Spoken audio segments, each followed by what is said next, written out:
नमस्कार, सीएनबीसी आवाज पर आप सभी का स्वागत है। आप देख रहे हैं आपका पसंदीदा स्टार्टअप शो आवाज एंटरप्रेन्योर। मैं हूं हर्षदा सावंत।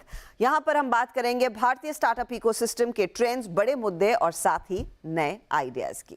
हमारे देश में हर राज्य की पारंपरिक मिठाइयां और नमकीन का स्वाद अनोखा है, लेकिन ग्लोबल टेस्ट से रूबरू हो रही नई जनरेशन ट्रेडिशनल स्वाद से दूर ना हो जाए, इसी इरादे से श्वेता राजशेखर और वी विश्वनाथ ने मिलकर इंडिया स्वीट हाउस की शुरुआत की। फूड इंडस्ट्री में कोई अनुभव ना होते हुए भी 2021 में शुरू किए इस स्टार्टअप को फाउंडर्स देश की leading champion of traditional sweet brand बनाना चाहते हैं। 3 साल का ही कारोबार हुआ है, लेकिन कंपनी के फाउंडर्स ने आईपीओ तक का रास्ता प्लान कर लिया है। क्या है इंडिया स्वीट हाउस की अब तक की जर्नी और आगे किस तरह से दिखाएंगे ग्रोथ, आइए देखते हैं। विश्वनाथ मूर्ति पेशे से सॉफ्टवेयर इंजीनियर है। विश्वनाथ ने अपनी एनिमल लवर छवि को और गहरा किया कर्मा फार्म्स के जरिए, जहां गोमाता का पालन पोषण किया जाता है। विश्वनाथ अपनी पत्नी श्वेता के साथ इस नए शौक को काफी एंजॉय कर रहे थे। फिर कोविड का दौर शुरू हुआ और लॉकडाउन में फार्म पर प्रोड्यूस होने वाले दूध को बेचना इन दोनों ने शुरू किया, लेकिन इस डेयरी को कमर्शियली वायबल बिजनेस के रूप में ढालने में ये दोनों सफल नहीं हो पाए। लेकिन मिल्क प्रोड्यूस का सही इस्तेमाल करने के लिहाज से स्वीट शॉप शुरू करने की आइडिया जीरो डाउन हुई। Where we realized, what to do with the excess milk that is coming. Now transportation of milk is difficult, and even when you go, it is contact based. Our delivery person has to touch it, customer will have to touch it. बहुत सारा difficulties था frankly. And हमारा local dairy, जो Karnataka state run diary है, जैसे अमूल की तरह नंदिनी की जो KMF डायरी होता है बैंगलोर में, वहाँ पर भी इतना सारा मिल्क उनको आ रहा था उस पीरियड पे कि उन्होंने बोला कि प्राइवेट सेक्टर से हम दूध नहीं लेंगे. They are already full and they don't know what to do with the excess milk. They were looking at distributing it free to children, making milk powder and various other things. So that's when we said, if a government is thinking, what they can do with the milk and how, it's just that the volumes are different, right? We also started thinking, what can we do about it? Okay, we used to actually do a lot of dairy trainings in our farm and all of that.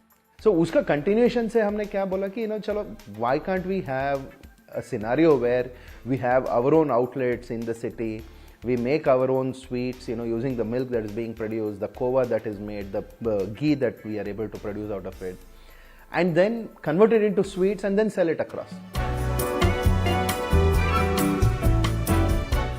Covid ने कई businesses की कमर बुरी तरह से तोड़ दी, लेकिन आपदा में अवसर ढूंढ निकालने वालों ने मिसाल कायम की।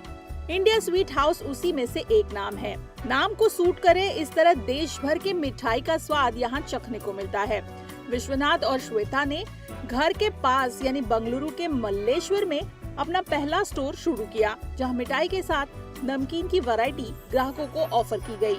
पहले स्टोर से मिठाई बिजनेस की बारीकियां फाउंडर्स सीखते गए। इस जर्नी में विश्वनाथ और श्वेता को साथ मिला राजेश मेहता का, जिन्हें 25 साल से बंगाली मिठाई बिजनेस का अनुभव रहा है। We were actually supplying milk to a few sweet companies in Bangalore, right? During which time, happened to meet our co-founder Rajesh Mehta ji, who was manufacturing sweets for another renowned sweets brand in Bangalore for the past 25 years.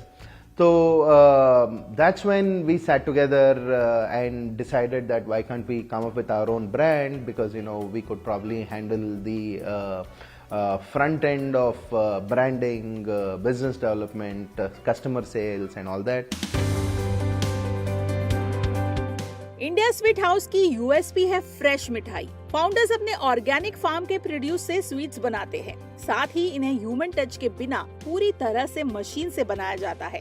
इसमें preservatives और chemicals का इस्तेमाल नहीं होता। यहाँ आपको 200 तरह की मिठाई के ऑप्शंस मिलेंगे।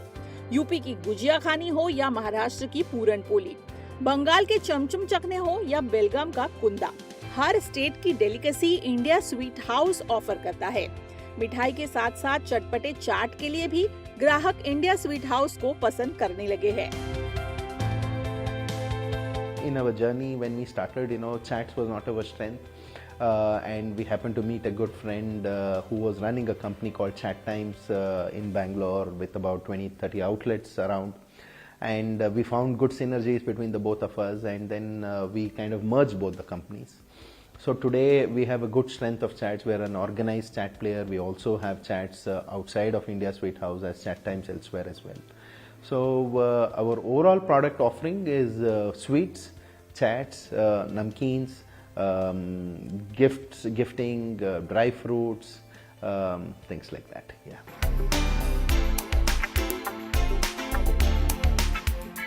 कंपनी ने अपने फार्म के दूध से मिठाई बनाने से शुरुआत की 5000 स्क्वायर फीट के सेंट्रलाइज्ड किचन से, लेकिन बिजनेस के बढ़ते दायरे से शहर में 50,000 स्क्वायर फीट के नए किचन को बनाया गया। अब कंपनी आसपास के छोटे फार्म से फ्रेश मिल्क खरीदकर ताजे दूध से ही मिठाई बनाती है।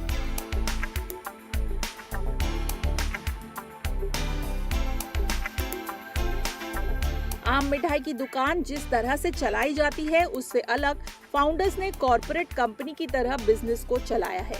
इसीलिए प्रोडक्ट डेवलपमेंट हो या फ्रेंचाइजी मॉडल से स्केल, हर फ्रंट पर प्रोफेशनल टीम लीडर से बिजनेस ऑपरेशंस पूरे किए जाते हैं।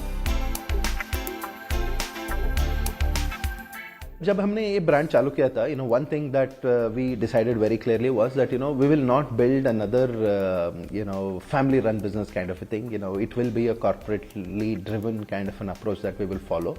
इसीलिए we have built teams. Her field में एक एक्सपर्ट हमारा टीम में मौजूद है अभी, with whom we are able to take this and propel it to the next level. With that approach and with the desire to be present across India and even outside if possible, we said, let's work on a franchisee model. Founders ने इस business model को asset light रखा है। पिछले 3 साल में India sweet house के 35 outlet खुल चुके हैं, लेकिन एक भी कंपनी का खुद का स्टोर नहीं है। ये पूरी चेन फ्रेंचाइजी पर ग्रो हुई है।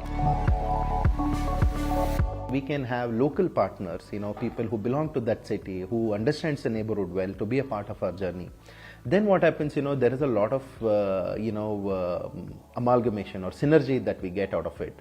हमारा local जो भी हमारा transactions होगा या our relationships that is there locally in that city becomes very stronger or in that particular area. So from day number 1, we are only working on a franchise model. And secondly, when I say it is franchisee model, उस पे क्या होता है कि we are running in a model where it is called as FIFO, which is franchisee invested but company operated model. उससे क्या होता है कि franchisee is only investing his amount and he is trying to look at sales beyond the physical outlet. Physical outlet की जो भी operations होता है वो सब चीज कंपनी ही मैनेज करता है, right from identifying the location, lease deed register करना, उसको रेंटल्स देना, इलेक्ट्रिसिटी भरना, जो भी है, कस्टमर को सैंपल्स देना, उसको बिलिंग करना है, पैक करना है। Every single sale is done at the outlet by our staff. अब तक 4 करोड़ का निवेश बिजनेस में हो चुका है और कंपनी अर्ली स्टेज से ही प्रॉफिट के मामले में पॉजिटिव रही है। 2023-24 में 50 करोड़ से ज्यादा सेल्स कर चुकी कंपनी 2024-25 के लिए 100 करोड़ का टारगेट लेकर आगे बढ़ रही है। बेंगलुरु के बाद मैंगलोर, उडुपी, हासन, हुबली और देवांगिरी में एक्सपेंशन प्लान कर रही है। कंपनी ने प्रॉफिटेबल होते हुए भी एक इन्वेस्टमेंट राउंड जुटाया है। वजह है आईपीओ की तैयारी। लेकिन क्या आईपीओ के लिए कंपनी पूरी तरह से तैयार है? Is just a certificate that we wish to get from the land where we belong, where of course it's also an inspiration to many people that if a new company can get into an IPO in 3 or 4 years time, being the first in the industry types, it is definitely a different kind of an achievement feeling that we would have. We are happy if a public is a part of us. We are anyway carrying our franchisees with us and a lot of them like that.